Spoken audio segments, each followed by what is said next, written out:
বাংলাদেশের বেশা বেশি ফুরান্তি জমানার মানুষ যে মানছে নাকি আরা পরমার বাবুতে ডিটেল সকল বেশা বেশি জানে এ মানুষের দাদা আরা পরমার বাবুতে কি হদ দি এ হতাকানোর প্রত্যেকজনে চাই ফোন চাই আর প্রত্যেকজনে বেশা বেশি শেয়ার করিবে ভিডিও দেশক ফোনা ফোনা করিবে লাগে। সেই আজ থেকে প্রায় 1203 সালে সেই আকিয়াবে গিয়ে তারা ইসলাম প্রচার করেছিলেন।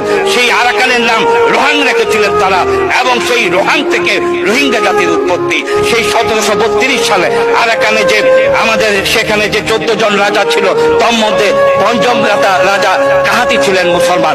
এই তাদেরকে যত দ্রুত সম্ভব সেই দেশে প্রত্যাবর্তনের ব্যবস্থা করার জন্য মাননীয় স্পিকার আপনার কাছে জোর দাবি জানাচ্ছি।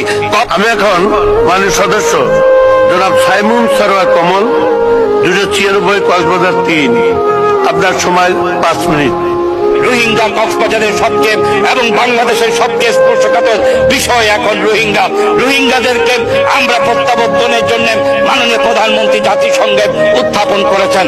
যত দ্রুত সম্ভব বিদেশি রাষ্ট্রগুলোর কাছে আমাদের একান্ত আবেদন থাকবেন রোহিঙ্গাগুলোকে প্রত্যাবর্তন করার। এই রোহিঙ্গাগুলো তাদের সেখানে অধিকার রয়েছে। মিয়ানমারের একটা বিবৃতি আমরা সকলেই অবাক হয়ে যাই। মিয়ানমার বলতে চাই মিয়ানমারের তারা নাকি এপার থেকে গিয়েছেন, অথচ ইতিহাস কি বলেন? ইতিহাস বলেন আমার নবীজি হযরত মুহাম্মদ সাল্লাল্লাহু আলাইহি ওয়াসাল্লামের নির্দেশে হযরত ইবনে উসমান ইবনে আফফান সেখানে আবিসিনিয়ায় গিয়েছিল, যখন মক্কায় বেঁচে থাকা কষ্টকর হয়ে গিয়েছিল। 83 জন সাহাবী নিয়ে সেই আবিসিনিয়ার সেখানকার রাজা নাজ্জাসী একটা নৌকা দিয়েছিলেন।